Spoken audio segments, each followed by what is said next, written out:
Bueno, está con nosotros el doctor Manuel Fermín Cabral, abogado especialista en diferentes ramas del derecho. Saludos, doctor, ¿cómo está usted? Muy bien, Omar. Un honor estar aquí con ustedes. Doctor, ¿cómo el abogado del ajetreo de los tribunales, el caso suyo, que aunque es joven, pero ha tenido una gran experiencia, cómo se está manejando en el día de hoy con estas nuevas formas o nuevas estructuras legales en República Dominicana, con una constitución cambiada recientemente de 2010 y con nuevas leyes que han surgido y las que faltan por surgir? Sí, Omar, esa es una muy buena pregunta que tú haces. Yo en días pasados veía un programa donde estaba el doctor Ramón Pina Acevedo, programa que de hecho se pasa aquí, que es el programa principalmente. Sí. Conduce el Radamés doctor Radamés Jiménez. Jiménez, que yo he tenido la oportunidad de acompañarlo también en varios programas. Y yo veía cómo el doctor Pina pues hablaba del ejercicio en esos años. Había mucha lealtad, incluso en los abogados. El respeto al código de ética, la forma como se cobraban los honorarios, el trato con los clientes. Eso ha cambiado mucho hoy, ya no es lo mismo. El derecho se ha masificado. La cantidad yo digo, licenciados en derecho que hay, pues es muy significativa. Y en algún momento, pues la regulación va a tener que venir. Yo no digo para limitar los abogados que en la actualidad hay.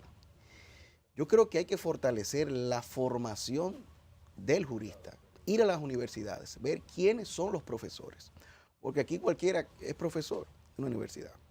Y parecería como, bueno, la gente siente como que es un honor ser un profesor y entonces las universidades no regulan ese aspecto que para mí es fundamental. La parte de la ética que usted hablaba, y me refiero a un reportaje que trae el periódico Hoy, que habla de abogados que se han enriquecido defendiendo casos de lo que se denomina el ilícito penal, narcotráfico, lavado de dinero, crimen organizado de todo tipo, ese tipo de cosas. La gente piensa, el abogado debe tener límites para aceptar determinados casos, defender determinados casos. Debe de tenerlo porque el abogado no es bueno ni es malo, claro. Es abogado. Mire, yo respeto mucho los colegas que aceptan casos relacionados al narcotráfico y al lavado de activos y eso. Son justiciables que merecen una representación legal, incluso por mandato de la Constitución. Y eso no debe ser tampoco, vamos a decir, sancionable. Cada abogado va a determinar cuál es su límite en ese caso. Yo al menos tengo algunos límites que me he impuesto por una cuestión personal, pero en modo alguno cuestiono que algunos colegas, como he dicho, pues representen en alguno de esos casos. Naturalmente hay límites que son ya legales, porque el abogado no puede pues extralimitarse en su función como profesional del derecho y entonces hacerse partícipe ya sea de una estructura criminal como socio o fungiendo como testaferro, por ejemplo. Ese tipo de cosas ya pues en definitiva conllevan a la comisión de una infracción. Eso es optativo realmente del profesional en términos de sus criterios éticos, claro, de sus criterios morales. Es así, sí, indudablemente ahí. Pero en términos reales, concretos, no hay límite para que un abogado tome el caso que entienda que deba tomar. Claro, no hay ningún límite más allá de lo que la moral de cada quien pues le imponga.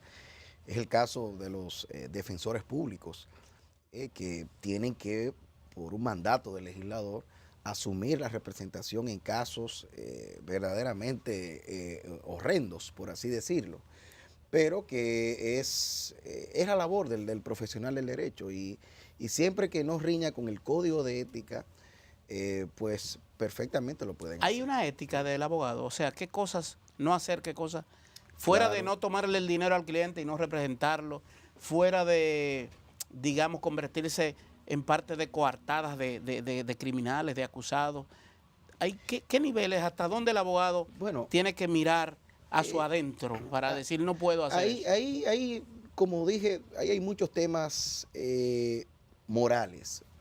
Yo siempre califico la ética ya como esa representación ya, esa limitación formal del mandato moral que una persona pueda tener, ya eso se tipifica, se califica formalmente en un instrumento normativo, que es lo que se conoce en este caso para el profesional del derecho como el Código de Ética. Y ahí pues hay diversas obligaciones y deberes que tiene el profesional de cara, por ejemplo, con el tema de los honorarios, como tú bien decías. Pero más allá de eso, en el tema de la representación como tal, no hay una limitación concreta. Porque, digo, como reitero, si el abogado pues lo que tiene que hacer es no extralimitarse en lo que es su función como profesional del derecho, y entonces ahí es que debe ceñirse, ¿no? en lo que es su representación legal. Pero yo siempre, en el caso de los colegas, amigos entrañables que tengo que pues participan de casos como esos, pues no cuestiono en modo alguno.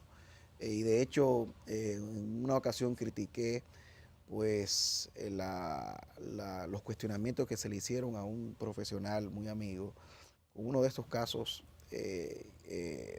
sonados. Hay una parte de la abogacía que le puede permitir a alguien muy ético, religioso y ese tipo de cosas, no involucrarse. En caso de... Hay abogados que dicen, me voy a dedicar al derecho empresarial, al derecho administrativo. ¿Qué cosas, por ejemplo? Claro, hay muchos abogados. Siempre el principal límite es en el derecho penal, ¿no? Porque el penalista tiene que ver de cerca ese tipo de casos.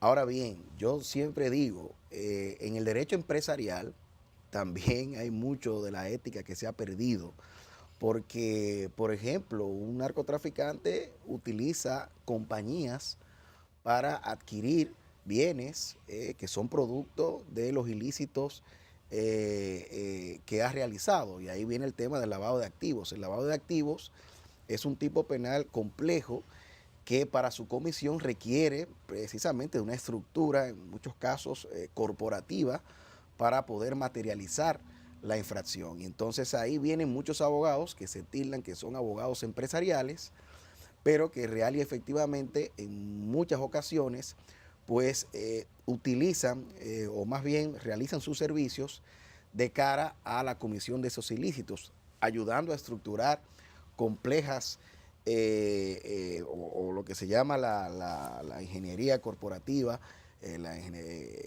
diseñando estructuras societarias para dificultar la identificación de los activos. Eso es algo que se ve a diario y que también choca con lo que es la ética definitiva. Usted se refería hace un momentito a la formación de los profesionales que salen de las universidades y en las deficiencias que puedan tener profesores del derecho en esas universidades. Nosotros tenemos se ha articulado un nuevo marco jurídico con las altas cortes y eso. Los profesionales del derecho que están saliendo de nuestras universidades están en capacidad de adecuarse a este nuevo sistema que tenemos con el establecimiento de altas cortes. Sí, esa es una excelente pregunta. Yo creo que los pensums hay que reformularlos. Aquí se está formando lo que yo he llamado una especie de derecho no convencional.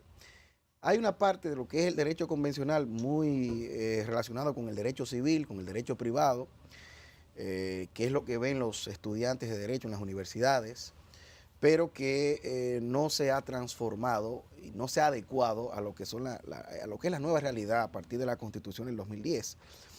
En los últimos años, señores, nosotros hemos visto un cambio dramático en el ordenamiento jurídico dominicano. Hay que reconocer en eso ahí durante la administración del presidente Fernández, que se promulgaron un sinnúmero de leyes, más allá incluso de la propia Constitución del 2010, o sea, en el marco municipal, por ejemplo, la ley de función pública, la ley de contrataciones, todo ese tipo de cosas pues en realidad los estudiantes de Derecho no la ven en el pensum actual de la mayoría de las universidades, porque aquí hay una formación predominantemente civilista del abogado. Y eso debe cambiar. ¿Para qué? Para que el derecho público tenga mayor presencia en lo que es el proceso de formación del abogado. El derecho constitucional, que ahora es muy importante, sobre todo un ámbito que es el derecho procesal constitucional, que es donde se estudia la jurisdicción constitucional, el amparo, los procesos constitucionales, lo contencioso administrativo también, es decir, la relación entre la administración y los particulares. También eso está muy en boga gracias o producto de lo que es la Constitución del 2010. Todo eso debe ahora insertarse en el proceso de formación del abogado, y eso no lo tenemos todavía en las universidades. Actualmente hay una discusión todavía, aunque se hizo ley, el nuevo Código Penal. Correcto. Hay abogados incluso que dicen que van al Tribunal Constitucional para que se declare inconstitucional esa ley. Claro. ¿Qué le parece a usted lo que se aprobó? Bueno, ahí ciertamente es un código penal inconstitucional. Es un código penal inorgánico. Yo he planteado eso en el sentido de que el Código Penal debió aprobarse mediante una ley orgánica. Inclusive las observaciones que manda el presidente al momento de aprobarse, no solamente debieron ser tramitadas a través del Senado de la República también, sino que también la forma de aprobación, en vez de hacerse mediante una aprobación, mediante una mayoría simple, también debió hacerse mediante el procedimiento para las leyes orgánicas que exigen las 2/3 partes de los presentes en las cámaras legislativas. Eso no se hizo. ¿Por qué digo esto? Bueno, las leyes orgánicas, la Constitución de la República en el artículo 112 regula este aspecto y establece de que todas aquellas normas o aquellas materias que regulen derechos fundamentales deben aprobarse mediante una ley orgánica. ¿Y cómo es posible, escúcheme que lo interrumpa, que el presidente de la Cámara de Diputados, que es un abogado, que ha sido Ministerio Público, así es, Abel Martínez, otros abogados que estaban presentes y que fueron parte de los que aprobaron el Código Penal en la Cámara de Diputados, y me voy también al ámbito del Poder Ejecutivo. Claro. El presidente de la República fue presidente de la Cámara de Diputados, tiene una cultura legislativa. El consultor jurídico del Poder Ejecutivo es un jurisconsulto, César Pina Toribio. Entonces, ¿cómo pasa esos 3 niveles y se produce? Eso es inexplicable para mí, porque ese último aspecto del trámite legislativo está muy claro. O sea, no es algo que uno pueda inventarse o se pueda interpretar ni siquiera. Eso es algo que está muy claro.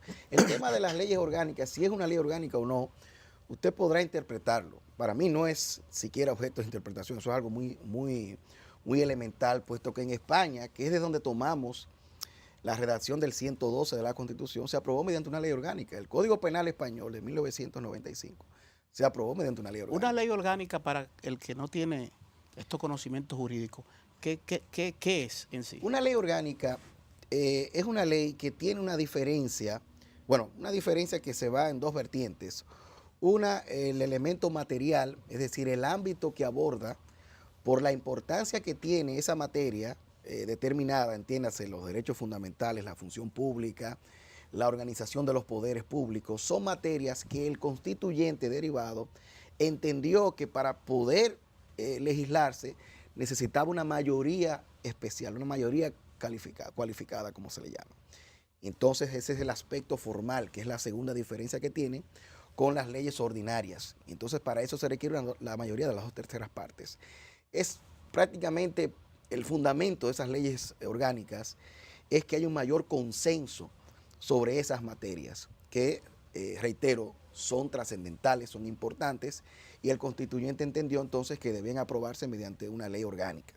Y de ahí entonces que ese tipo de normas como el Código Penal debió tramitarse mediante una ley orgánica. Y no hay una discrecionalidad que permite clasificar o decir esto es orgánico, esto no es orgánico. Ahí, estoy tocando una parte de la ley, no es creando una correcto. ley. Ahí hay varios aspectos. Lo primero, que aquí nunca debió incorporarse eso de las leyes orgánicas. A mi modo de ver, fue un error del constituyente en el 2010 porque eso en España y en otros países ha traído muchos problemas por el tema de la imprecisión de lo que es un derecho fundamental o de lo que no es un derecho fundamental, y además de que en los países donde se ha aprobado ese tipo de reformas constitucionales, pues las 2/3 partes no es la mayoría absoluta que se ha requerido, sino que es una mayoría absoluta, porque las 2/3 partes conseguirlas es muy difícil. Entonces, ahí se habla, hay un profesor español, el profesor Santa María Pastor, que habla del bloqueo legislativo.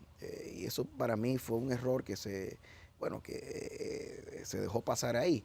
Pero lo importante de todo, lo que tú hacías hincapié ahorita, Geomar, es de cómo eso pasa. Porque, reitero, no es solamente el tema de que si es una ley orgánica o no. O sea, el trámite ante el Senado de la República de un texto, porque el presidente no sometió un texto, hay que decirlo. Y yo digo, es verdad, el presidente no debe someter un texto, o no necesariamente debe someter un texto, no es lo que el constituyente establece. Sin embargo, es necesario que se discuta un texto. Pero según lo que usted plantea aquí, entonces se volverá al principio. Claro, se le dará marcha atrás a todo. Claro. Esa es ¿hay sustentación para eso, para que estas observaciones que se hicieron al Código Penal vuelvan a rediscutirse y a reformular el asunto? Mire, para mí lo que se va a producir es, el Tribunal Constitucional debe declarar inconstitucional parcialmente el código en esos aspectos que fueron observados por el presidente de la República, puesto que es manifiesto que se violó la Constitución tanto en el trámite legislativo como en el hecho de calificar como orgánica esa disposición. El diputado Vinicio Castillo Semán había advertido ya que el trámite que se había iniciado para la aprobación del código fue mediante una ley orgánica y no se siguió el trámite luego con el conocimiento de las observaciones. Eso lo refrendó también Demóstenes Martínez, el presidente de la Comisión de Justicia. Entonces, de ahí que uno no entiende cómo, a menos que no sea un plan que se haya orquestado para precisamente que al final se declarara inconstitucional el código, sobre todo en esa parte, porque la verdad es que no se entiende que eso haya pasado. Doctor, brevemente, porque el tiempo nos asalta. El periódico Listín Diario trae una información titular de primera plana principal, que dominicanos habrían cobrado miles o millones de dólares a Estados Unidos por servicios de lo que se entiende espía o de soplón o no sé cómo lo llaman, dándole datos sobre actos de corrupción en República Dominicana. ¿Eso es ilegal? ¿Eso viola algún tipo de comportamiento de un ciudadano respecto de un país diferente al Estado? ¿Cómo se manejaría eso? Bueno, ahí eso es un tema complejo, ¿no? El tema ahí, hay un tema de diplomacia, hay múltiples cosas que habría que abordar ahí. Los Estados Unidos tienen una ley de corrupción que trata de castigar precisamente la corrupción transnacional, el tema de los sobornos. Hay una ley, de hecho, en la República Dominicana, que es la ley 448-06 sobre soborno transnacional. Se supone que una denuncia la puede hacer cualquier persona y ante cualquier autoridad.